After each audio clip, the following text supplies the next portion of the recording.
Hi, I'm John Hope Bryant. I'm the founder, chairman, and chief executive officer of Operation Hope, and I'm the author of Love Leadership, The New Way to Lead in a Fear-Based World. I'm here to talk to you about one of my passionate loves, banking on our future. The best way to talk about banking on our future is to tell a story. Mary Haggerty, who runs the portfolio, talked to me about a young Derek who went to school in Detroit. And Derek grew up around bad role models and never really understood his possibilities.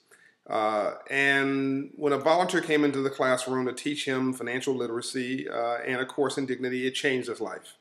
But he was a little cynical to begin with. When people have lost hope, they're not skeptical, they're cynical. My mother always told me or inspired me to think that she loved me every day of my life and believed it, and told me that there's a difference between being broke and being poor. The being broke is economic, but being poor is a disabling frame of mind and a depressed condition of your spirit, and we must vow never to be poor again. Our first job with young Derek was to convince him that he might be broke temporarily, but he was never poor, that the wealth was within him, and it was his choice to capture it.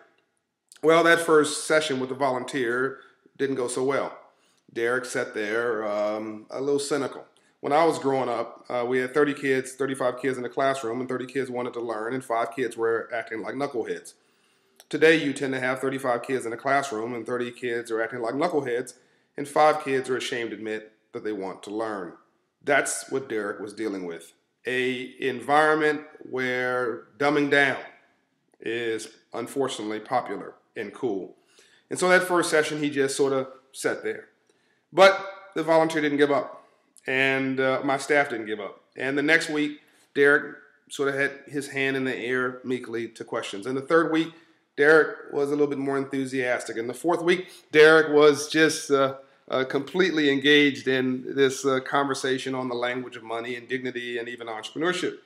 By the fourth week, young Derek is wearing his Sunday best, the only suit he owned, to class. Everybody teased Derek. When he went into the class, went into the hallway after class, his teammates, his classmates all teased Derek. And I saw Derek in the hallway in this mythical story. Actually, it was really one of the volunteers.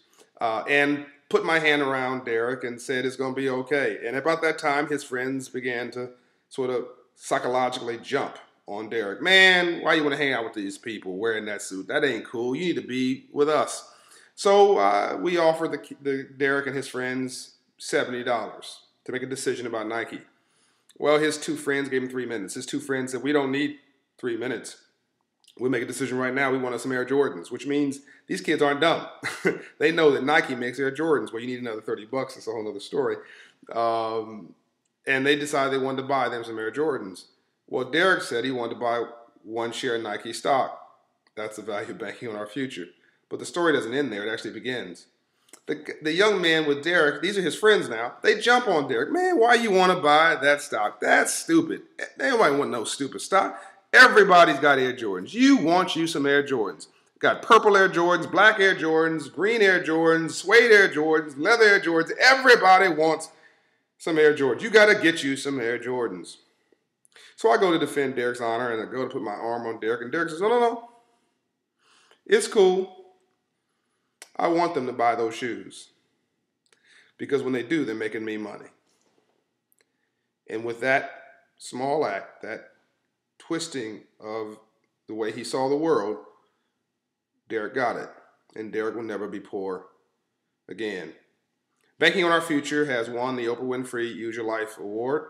Thank you, Oprah. Took the $100,000 and opened the office in Chicago, Illinois, where we now have 700 Hope Corps volunteers and have educated tens of thousands of young people. We've now educated 500,000 plus nationwide, won the John Sherman Award for Financial Excellence by the U.S. Department of the Treasury. I believe there's only 12 organizations in the history of the U.S. that have won such an award.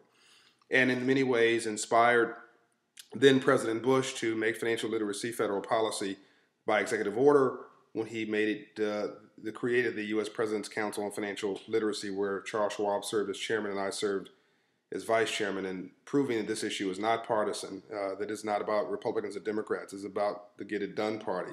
President Barack Obama was brilliant enough to see the wisdom of this financial literacy initiative, fused it into his financial modernization bill, made the Consumer Regulatory Agency, and put financial literacy in the middle of it. And I'm deeply honored that he asked me to serve on the President's Council on Financial Capabilities, which I'm honored to now do. So President Clinton saw the wisdom of this. President Bush saw the wisdom of this. President Obama saw the wisdom of this. This is a new civil rights issue in America and around the world, because if you don't understand the language of money and you don't have a bank account, you are an economic slave. To live in a system of free enterprise and not to understand the rules of free enterprise just has to be slavery. Let's set our children free. Let's give them the tools to empower themselves with a hand up and not just a handout. Let's give them the dignity of being able to do for themselves. Join the movement. OperationHope.org. Thank you.